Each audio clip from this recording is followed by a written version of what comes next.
नमस्कार मित्रांनो, आत्ता बैलगाडा शर्यत क्षेत्रामध्ये एक चालू सीझनचे एक 10 नंदी असे आहेत जे आत्ता सध्या महाराष्ट्रामध्ये त्यांच्याच नावाची चर्चा आहे. ते सतत गुलालामध्ये आहेत. प्रत्येक मैदान असो त्या मैदानामध्ये चर्चा होतच आहे.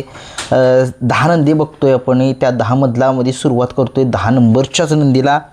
बबनदादा लासुर्णेकरांचा जो रावण आहे, आत्ता तुम्ही बघितलं एक कोरेगावमध्ये मैदान झालं, त्या मैदानामध्ये प्रथम क्रमांकाचा मानकरी झालेला हा रावण बबनदादा यांच्या दावणीचा आहे. आणि त्यांनी एक चांगलं एक वासरू तयार केले. दुशामधलं आहे. काय पळते, एक नंबर पळते. आणि बाकीच्या मैदानामध्ये सुद्धा ते फायनलला राहते. काय होते, उजेडामध्ये येत नाही आहे. परंतु एक दिवस त्यांची मुलाखत नक्कीच घेऊ आपण बबनदादांची पुन्हा एकदा. कारण की रोमनचं जे नाव आहे ते संबंध महाराष्ट्रामध्ये माहिती आहे. रुस्तम हिंद केसरी रोमन आहे. रुस्तम हिंद केसरीच्या मैदानामध्ये 2 नंबरचा मानकरी आहे हा रोमन.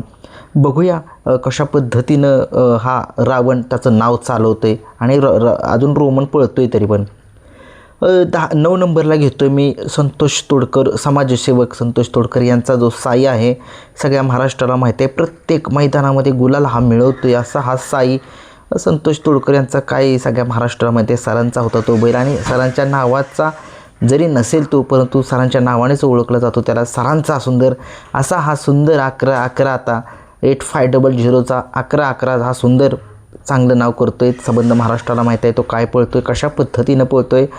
खूप साऱ्या शुभेच्छा यासुद्धा नंदीला मी देतोय, कारण की सगळ्या महाराष्ट्राला माहीत आहे की त्याचा पळ जो आहे तो हरणागत आहे. नंबर 8वरती मी घेतोय संघर्ष योद्धा बुलेट. शंभूबाजी ग्रुप खडकवासला यांची जी बुलेट आहे ते सगळ्या महाराष्ट्राला माहिती आहे कशा पद्धतीने पळतोय. जाईल त्यामुळे कोणता कितीही टॉपचा नंदी असू द्या त्याला हरवण्याची धमक या बुलेटमध्ये आहे. कितीही टॉपच्या नंदी असू द्या त्याच्या शेजारी किंवा कुठं बाजूला त्यांना पराभूत करतोय असा हा शंभूबाजी ग्रुप खडकवासला यांच्या बुलेट खूप चांगली कामगिरी करतोय हा. नंबर 7वरती घेतो मी अमित पाटील सुपणे मायनीकरांचा, सगळ्या महाराष्ट्राचा लाडका चांद उर्फ चंद्या. सगळ्या महाराष्ट्रात माहीत आहे कशा पद्धतीनं तो पळतोय आणि जाईल त्या मैदानामध्ये आदत वासुर आहे, परंतु टॉपच्या नंदींसोबत पळतोय आणि प्रत्येक मैदानामध्ये गुलाल हा मिळवतोय असा हा चांद उर्फ चंद्या. बघूया कशा पद्धतीनं त्याचं नियोजन होते. आदतमधलं वासरू आहे आणि ते प्रत्येक मैदानामध्ये चांगल्या नंदींना झुंज देते, चांगल्या नंदींना पराभूत करते. आदतमधलं वासरू आहे. बघूया त्याचं फ्युचर खूप चांगलं आहे. कशा पद्धतीनं बघूया त्याचं नियोजन होते. बघूया 6 नंबरचा पायरा, 6 नंबरचा जे नंदी आहे विठ्ठल ड्रायव्हर बुतकर यांचा जो चिक्या आहे, सगळ्या महाराष्ट्राला माहीत आहे तो काय पळतो. एक नवीन खरेदी झालेली आहे अजय शेट आणि विठ्ठल यांची. आणि जाईल त्या मैदानामध्ये चिक्या एक नाव करतोय, त्यांचं सगळ्या महाराष्ट्रामध्ये नाव करतोय आणि चांगल्या पद्धतीनं पळतोय. दोन्ही खांदी पळतोय आणि पब्लिकनंच पळतोय. काय पळतोय चिक्या, कसली म्हणजे काय कुठून खोज काढली विठ्ठल आणि अजय शेट यांनी. कसला नंदी पळतोय, खूप छान पळतोय. आणि अशीच नंदी पळावीत विठ्ठलांचे आणि विठ्ठलांचं नाव सध्या महाराष्ट्रामध्ये सगळ्या महाराष्ट्राला माहिती आहे. ते टॉपचे ड्रायव्हर आहेत आणि टॉपचे ड्रायव्हर राहतील आमच्यासाठी. आणि चांगल्या नंदींना त्यानं पराभूतसुद्धा केलेला आहे. नंबर 5वरती घेतो आहे मी 2 नंदी घेतो आहे भुंगान सैराटला, कारण की मुंबईची एक बिनजोडची जोडी आहे. सतत प्रत्येक मैदान असू द्या बिनजोडचं त्या मैदानामध्ये गटून पळते आणि प्रत्येक पराभव करतोय प्रत्येक नंदीचा. चांगल्या नामांकित नंदीचा सुद्धा पराभव करतायत ही जोडी. बक्कासूर आणि घोटच्या सर्जाचा सुद्धा या दोघांनी पराभव केला आहे मागच्या वर्षी बिनजोडला. आणि ही जोडी एक आबाधित जोडी आहे. आणि मथुर आणि मथुर आणि काय त्याचं नाव मेहबूब, ही जोडी जशी पळत होती तशीच आता ही जोडी पळते. बघूया काय कशा पद्धतीनं पुढचं या जोडीला कोण रोखेल बघूया.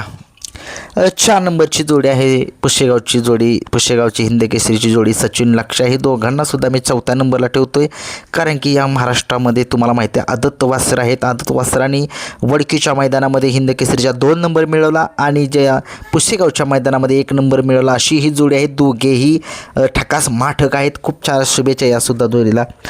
3 नंबरचा मी घेतोय. 3 नंबरचे नंदी 2 घेतोय मी 3 नंबरमध्ये सर्जा दादा आणि लखन. सर्जा दादा आणि लखन, कारण की सगळ्या महाराष्ट्राला माहीत आहे कशा पद्धतीने हे दोघं पळत आहेत आणि प्रत्येक मैदानामध्ये या दोघांचा दबदबा राहतोयच. आणि कोणी कितीही टॉपचे असू त्या, लखन असलं की सगळ्या महाराष्ट्राला माहीत आहे की लखन आहे. श्रीनाथ केसरीपासून असा फॉर्मला आला आहे ना, चांगल्या चांगल्या नंदींना तो पराभूत करतो आहे आणि तो किंग आहे या बैलगाड्या शर्यत क्षेत्रामधील. आणि सर्जा दादाबद्दल बोलायचं म्हटलं तर काय माहीत आहे सगळ्यांना, तो काय पळतो आहे आत्ता. एक दादा सरकार यांच्या दावणीतला एक टॉपचा हुकुमी एक्का म्हणायला काय हरकत नाही. काय पळतो आहे हा सर्जा दादा. 2 नंबरवरती कोण असेल? 2 नंबरवरती मी घेतो आहे बकासूरला आणि मथुरला, कारण की तुम्हाला माहितीच आहे दोघांची कमाल सगळ्या महाराष्ट्राला माहीत आहे कशा पद्धतीनं पळतायत ही दोघे. आणि चांगल्या चांगल्या नंदींना एक सगळ्यांना हरवून बसलेत हे दोघे वाघ. इतिहास खूप मोठा आहे, या दोघांचा पण इतिहास खूप मोठा आहे. आणि या दोघांना हरवणे एवढी सोपी गोष्ट नाही आहे, कारण की खूप मोठे इतिहास करून ठेवलेत या दोघांनी. प्रत्येक मैदानामध्ये हे असल्याशिवाय मैदानाला शोभा येत नाही. आणि कुणी कितीही असू द्या टॉपच्या गाड्या, त्या दोघं असली की दबदबा त्यांचा असतो तर असतोच म्हणावं लागेल.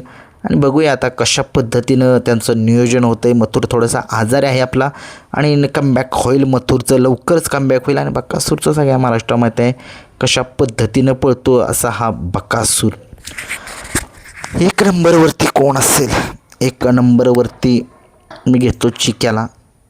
सगळ्या महाराष्ट्राला माहीत आहे प्रत्येक मैदानामध्ये गुलाल, प्रत्येक मैदानामध्ये गुलाल. असं कुठलंच मैदान नाही की तो गटालाच हरला आहे. एकदाच ते 2दाच हरले असेल. आणि घोटचा सर्जा घेतो आहे, दोघांना घेतो आहे. खतरनाक स्पीडची बैल आहेत या बैलगाड्या शर्यत क्षेत्रामध्ये. आत्ता सध्या दोघांच्या एवढी स्पीड नाही आहे कोणाला. लखनलासुद्धा हरवले आणि लय खतरनाक जोडे आहे. ही दोघांना घेतो आहे मी 1 नंबरला, घोटचा सर्जा आणि आपला चिक्या कारोंडेकरांचा. धन्यवाद.